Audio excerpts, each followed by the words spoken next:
ஏசாயா 43:2.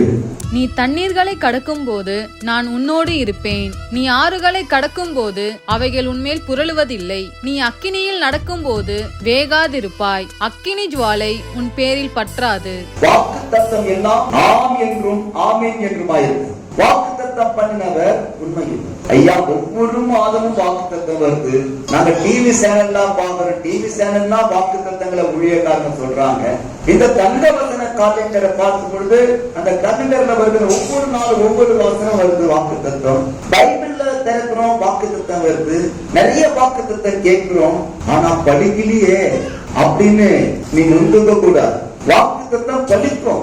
வாக்குத்தத்தம் பலிக்கணும் சொல்லி சொன்னால் வாக்குத்தத்தத்தை அதிகமா விசுவாசம். தேவன் பொய் சொல்ல ஒரு மனிதனும் அல்ல, மனம் மாற மனபுத்திரனும் அல்ல. அவர் சொல்லியும் செய்யாதிருப்பாரோ வசனத்தும் நிறைவேற்றாதிருப்பாரோ என்று சொல்லியது. என் வார்த்தை வெறுமையா திரும்பினது.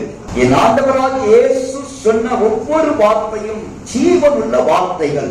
மேற்கொண்டு பலிக்கல அப்படின்னா குறைகள் வாக்குத்தத்தத்தின் மேலேயோ தேவன் மேலேயோ கிடையாது. உனக்குள்ளேதான் ஏதோ ஒரு சில குறைபாடுகள் இருக்கு. ஏதோ ஒரு பகுதியிலே நீ அவிசுவாசப்படுகிறாய். அவிசுவாசப்படுகிறதுனாலே தான் வாக்குத்தத்தம் உன் ஜீவியத்திலே கிரியை செய்ய முடியாதபடிக்கு அப்படி இருக்கு. ஆனால் ஒன்று, காலங்கள் கடந்தாலும் வருடங்கள் கடந்தாலும் வாக்குத்தத்தம் பண்ணின தேவன் மாறார். இப்போ தேவன் என்ன சொல்றார்? நான் உன்னோடு தண்ணீர்களை போல பல பிரச்சனைகள் வந்தாலும், ஆறுகளை போல பல சோதனைகள் வந்தாலும், அக்கினியை போல பல பரீட்சைகள் ஜீவியத்திலே வந்தாலும் நான் உன்னோடு கூட.